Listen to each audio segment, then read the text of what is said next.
Sometimes in my dreams. Sometimes. Sometimes in my dreams. There are other windows.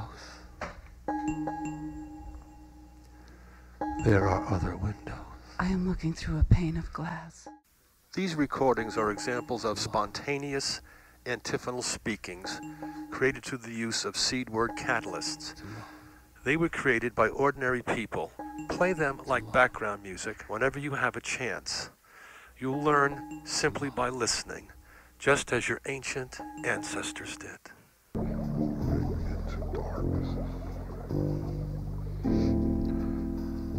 This is the way the water runs.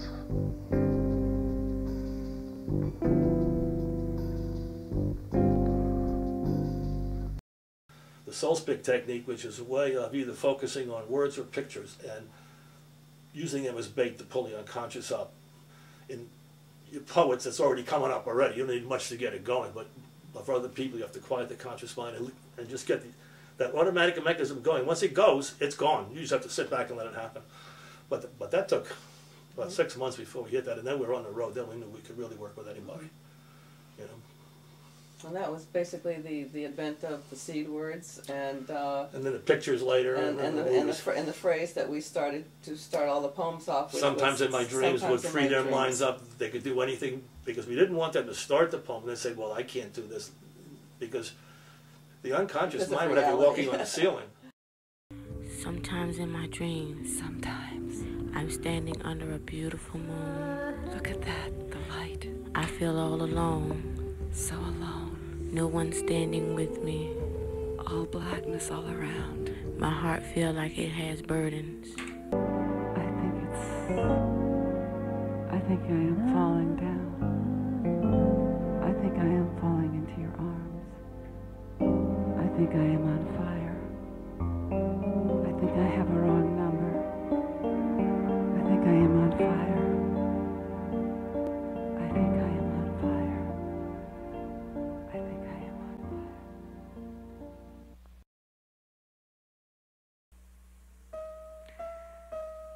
Sometimes in my dreams, I search for myself. Down the halls and through the doorways. It is there, but I can't find it. I try every night. My heart aches, and it has been wounded. Bleeding. It is cold all alone. Too cold for me. Too cold. I will embrace those precious, serene moments. One by one by one. SOULMOVES is basically, it's a label. It's a word. What it describes is kind of a free-flowing, spontaneous dance.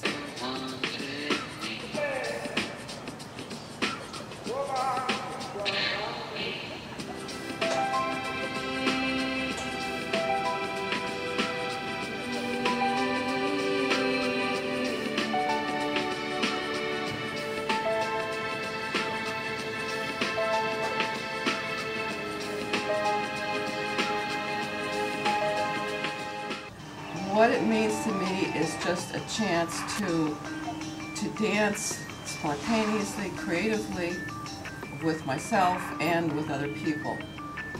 And to dance without having to learn choreography, which I'm really bad at. And so that's kind of has shunted me into the path of spontaneous dance. The costume and the mask are part of it because they allow me to explore outside of my own, let's say, normal attitudes, and maybe the attitudes of those people who will be looking at me. The mask and the costume kind of set you off into mysterious territory, so maybe the thinking mind maybe quiets down for a moment to let the spirit of the art in, and it's fun. I get to meet a lot of interesting people, and it's cool. I just love to do it.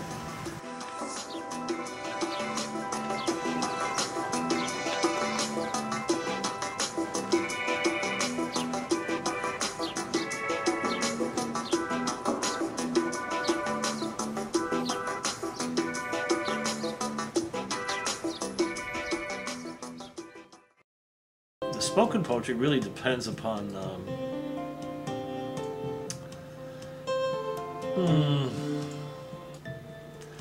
psychic energy. You know, people don't believe in that, but I don't really care what they believe. But if it's not there for some reason, because the people are just out to lunch or something, it's tough. You don't have enough juice in the room to really make it take off, you know, because it is really a communal art. And in poetry, there is both the audience listening and there's what they call the perfect listener, which you sense. It's the muse in some sense. It's the receiving end of the muse. And you could never do what you do in poetry unless you didn't believe instinctively, without ever thinking about it, that there's someone who understands. Right? You have to have it. So you have that listener, then you have the other listeners in the audience who may be going like that, you know. So it's an art, let me tell you.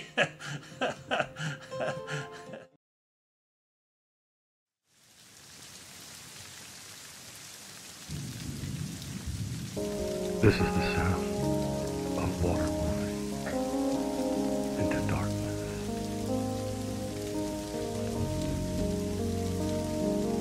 Listen to me. Listen to me. I am the blue water. Everything rises. Everything rises.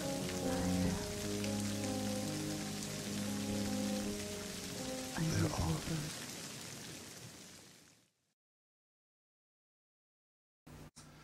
Well, hi, this is Justin. I want to welcome you to Psychic Roots of Poetry.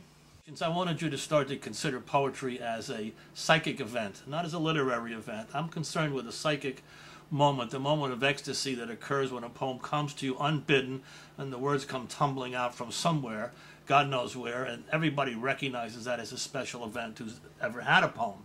Spontaneous oral poetry. Poems can be done by anyone. I've taught thousands of people of all ages to do them. It's not a teaching, it's just teaching them a technique that allows the older consciousness to emerge slightly. It will never emerge as the older one. You can't go back to the pre-literate times. You know, that just can't be done. Sometimes in my dreams. Sometimes in my dreams. There are other windows. There are other windows. I am looking through a pane of glass. White snow. Forever. There is only The shadows. light. My heart.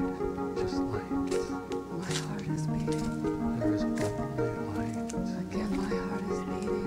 Only light. My heart is beating. Only light. Again. It is white. Again. Like snow. Well, why I ask is that in fact I shoot better from the front than the side, because my hair starts back in the middle of my head, you know. That's all. I just a little vanity.